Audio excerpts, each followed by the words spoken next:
My name is Dr. Michael Wallace. I'm the Chief of Gastroenterology and Hepatology at the Mayo Clinic, Florida, and was the principal investigator on this study evaluating the role of confocal endomicroscopy in the assessment of residual Barrett's esophagus after ablation.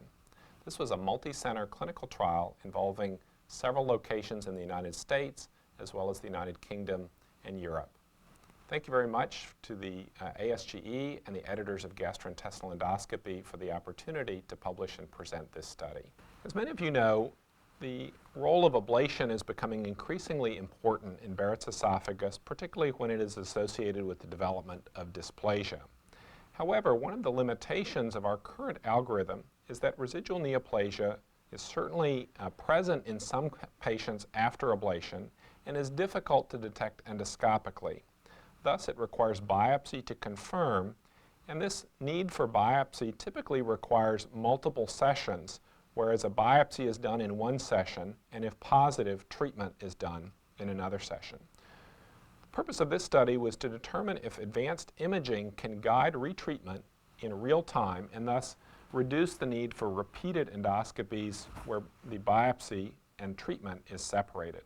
The specific aims of the study were to compare the percentage of optimally treated patients in a randomized controlled trial comparing endoscopy alone with a high-definition white light endoscope compared to a high-definition white light endoscope with the addition of probe-based confocal endomicroscopy. We also aimed to determine the ablation efficacy and to determine the accuracy of image interpretation. The study design was a randomized controlled trial comparing the high definition alone and high definition with the addition of confocal. At the time that patients were suspected to have complete ablation, we enrolled them for their next endoscopy session. They underwent imaging with either HD white light alone or HD plus confocal. If disease was suspected, a biopsy was obtained and they were empirically treated. If disease was not suspected, a biopsy was also performed, but they were not retreated. Importantly, we followed the patients up at 3 months to determine treatment efficacy. The study population consisted of patients with Barrett's esophagus with any degree of dysplasia or intestinal metaplasia. However, I would emphasize that the vast majority of patients enrolled in this study had dysplasia. They could undergo any type of endoscopic ablation, including EMR, radiofrequency ablation, or cryotherapy. We attempted to enroll patients at or near their completion of treatment. So we chose patients who had undergone at least one prior ablation session, and at that last ablation session had less than 2 centimeters of circumferential Barrett's and less than 5 total islands, anticipating that they would have minimal or no residual Barrett's at the next endoscopy session, the one in which we performed the trial. The planned sample size was 270 patients randomized 1-to-1 to the 2 arms. The planned sample size was 270 patients randomized 1-to-1 to the 2 arms.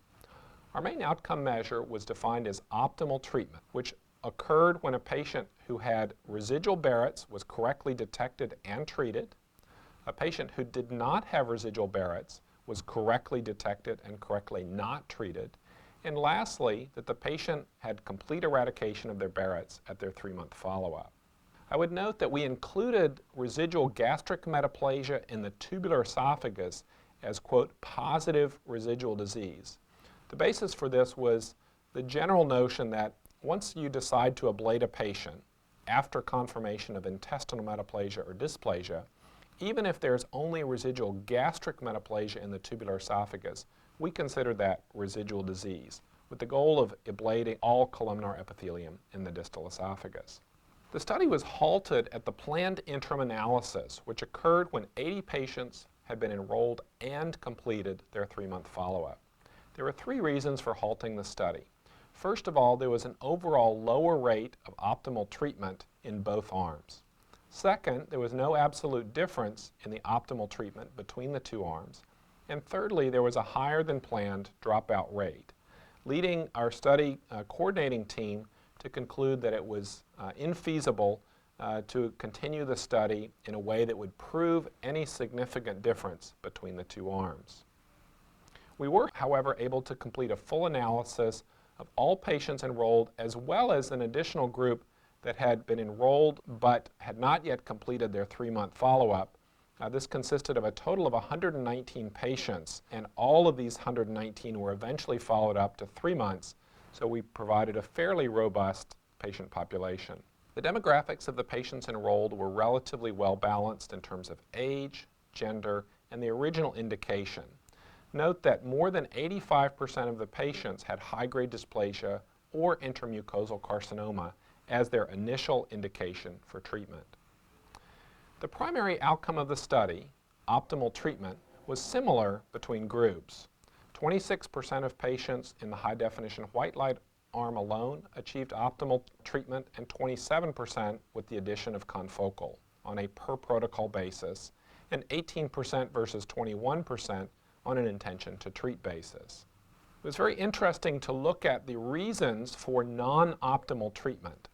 And in fact, what we observed is that the main reason we did not achieve optimal treatment was not in fact a failure of the imaging technology, but was a failure of the ablation itself. Overall, if we look at the group that had a correct imaging diagnosis and a correct treatment, but had residual Barrett's at follow-up, this represented 44% of individuals in the high-definition white light arm and 35% of individuals in the high-definition plus confocal arm.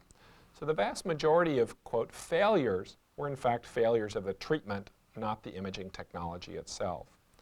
Also, interestingly, if we look at the group that was considered overtreated, namely their imaging assessment suggested residual disease, but the biopsy itself was negative for residual disease, in this group we saw 25% of individuals in the high-definition white light arm and 25% of individuals also in the high-definition confocal arm, and thus equal balance in those two groups.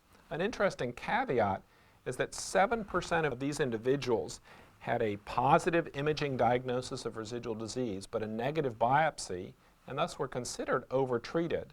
However, at follow-up, these individuals actually did have persistent Barrett's. So in fact, the imaging was likely correct and the biopsy itself was incorrect. The overall accuracy for predicting correct treatment was similar between the two arms. On a per-patient basis, we saw an overall accuracy of 72% in the high-definition white light arm and 77% with the additional confocal, with similar numbers on a per-lesion basis. The study has several important limitations. First, it was closed at the interim analysis, and thus we did not achieve the original sample size that was intended. We likely underestimated the complete ablation rate in the planning of the study, and we believe this was due to the fact that we treated early on in the ablation course. For example, we chose patients who had no greater than 2 centimeters of Barrett's at their last ablation session. And in fact, a significant proportion of these patients had residual disease that was easily detected on both technologies, and thus we didn't have the opportunity to decide when treatment was completed in the majority of patients.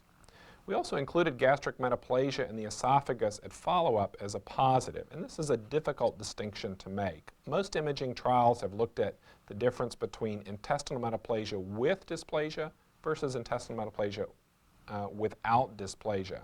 In this trial, we also asked the endoscopist to make the difficult distinction of whether there was residual gastric metaplasia, and thus we had a higher level of inaccuracy than in previous studies. In summary, we found that endoscopic high-definition white light and confocal endomicroscopy cannot reliably assess residual Barrett's after ablation, at least early on in the ablation course. Secondly, biopsy remains critical in the follow-up of these patients. And even after a negative biopsy, patients may still need to be followed up because of missed residual disease. We clearly need more study to assess patients at or near the end of their therapy, and we need to look at additional technologies, particularly those broad field technologies that can accurately assess for residual dysplasia. It was our pleasure to complete and present this study. We clearly have more work to do, although we're still optimistic that we see important advances in these imaging technologies that are increasingly allowing us to better characterize the patients with Barrett's esophagus, guide treatment, and that we hope in the future will allow us to replace biopsy in many situations. Thank you very much.